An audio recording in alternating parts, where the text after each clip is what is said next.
ফিরহাদ হাকিম সরাসরি নজর রাখবো। মমতা বন্দ্যোপাধ্যায় নিজে প্রধানমন্ত্রীর সাথে গিয়ে দেখা করেছিলেন।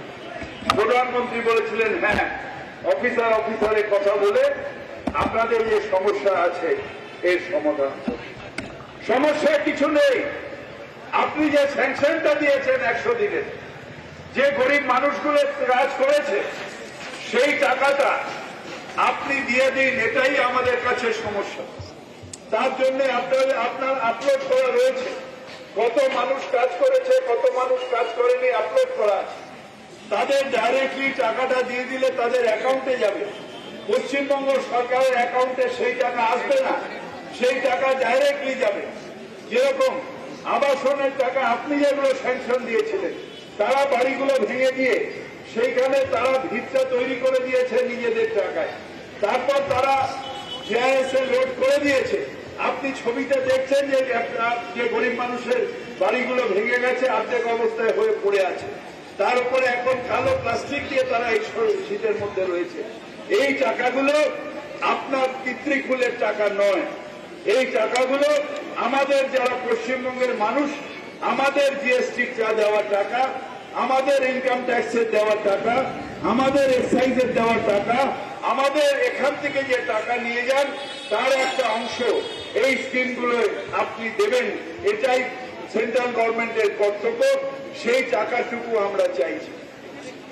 এটাই সংবিধান। 100 দিনের টাকা আপনার ইচ্ছার মতন নয়। এনআরজিএস এর টাকা আপনি ইচ্ছে মতন করতে, এটা সংবিধানের রাইট টু ওয়ার্ক, এবং সেই টাকা আপনাকে দিতে হবে। এটা সংবিধান এই অধিকার ভারতবর্ষের মানুষকে দিয়েছে। বাংলার মানুষের ক্ষেত্রে সেই সংবিধান আপনি অবমাননা করছেন, সেই টাকা আজকে রেখে দিয়েছেন।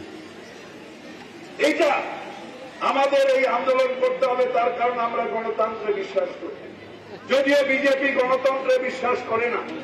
গণতন্ত্রে যদি বিশ্বাস করত তাহলে গণতন্ত্রের স্তম্ভ হল ইলেকশন কমিশন। সেই ইলেকশন কমিশন সেখানে ছিল যে chief justice, leader of the opposition আর প্রধানমন্ত্রী মিলে ঠিক করত যে ইলেকশন কমিশন কে করবে। সেখানে হঠাৎ করে অ্যামেন্ড করে হঠাৎ বলল, আমি আর আমার এক মন্ত্রী, আমরা দুজন থাকবো, আর একদিকে লিডার অব দি অপোজিশন থাকবে। চিফ জাস্টিসকে বাদ দিয়ে দিল। অর্থাৎ আমাদের গণতন্ত্রের স্তম্ভ ইলেকশন কমিশন, সেটাকে পঙ্গু করে দেওয়া হলো। এর প্রতিবাদ নিশ্চিতভাবে তৃণমূল কংগ্রেস করবে। আমরা চাই ছাত্র যুব সবাইকে নিয়ে আমরা রাস্তায় দাঁড়িয়েছি, যে আমাদের রাস্তায় পথ দেখাবে। আমাদের সিপিএম এর বিরুদ্ধে লড়াইয়ে আমাদের মুখ্যমন্ত্রী, এখন যে আমাদের নেত্রী ছিলেন, তিনি রাস্তায় দাঁড়িয়ে থেকে লড়াই করেছেন, এবং লড়াই করতে করতে একটা সময় হয়েছে যে বাংলায় আর কোনোদিন সিপিএম নেই, আর জীবনে কোনোদিন সিপিএম আসবে না। ঠিক এইভাবে অত্যাচার করত সিপিএম, আর আজকে অত্যাচার করছে বিজেপি। একটা সময় আসবে যখন বিজেপি আসবে না। এখন আপনি লাফাচ্ছেন, 3টে স্টেট নেওয়ার পরে লাফাচ্ছেন। বাংলায় কিছু ছাগলের থার্ড বাচ্চা আছে যারা অমিত শাহর অপেক্ষায় দাঁড়িয়ে থাকে, যারা নরেন্দ্র মোদীর অপেক্ষায় দাঁড়িয়ে থাকেন, নাড্ডার অপেক্ষায় দাঁড়িয়ে থাকে। তারা আসলে ট্রিং ট্রিং ট্রিং ট্রিং করে লাফায়। কিন্তু ছাগলের থার্ড বাচ্চা জানে না যে বাংলার অগ্নিকন্যা মমতা বন্দ্যোপাধ্যায় দীর্ঘদিন ধরে বাংলার মানুষকে সেবা করেছে, বাংলার মানুষের হয়ে আন্দোলন করেছে, আজও বাংলার মানুষের জন্য প্রতিবাদ করছে। তার জন্য আমাদের লাঞ্ছনা আসছে, তার জন্য আমাদের অত্যাচার আসছে। ওদের সংগঠনের একটা অংশ সেন্ট্রাল এজেন্সি, তাদের লেলিয়ে দেওয়া হয়েছে আমাদের পেছনে। কিন্তু আমরা যারা মমতা বন্দ্যোপাধ্যায় সৈনিক, আমরা বলি, আমরা ভয় করব না, ভয় করব না। দুবেলা মরার আগে মরবো না ভাই, মরবো না। আমি ভয় করব না, করব না। তার কারণ মমতা বন্দ্যোপাধ্যায় লড়াই করতে শিখেছেন, এবং সেই লড়াই একদম শেষ পর্যন্ত আমরা করব। ছাত্র যুব আমাদের পরের প্রজন্ম, তারা সেই লড়াইটাকে এগিয়ে নিয়ে যাবে।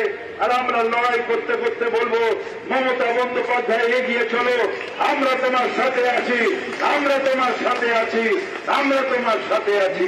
জয় হিন্দ, বন্দে মাতরম। তৃণমূল কংগ্রেস জিন্দাবাদ, মমতা ব্যানার্জি জিন্দাবাদ।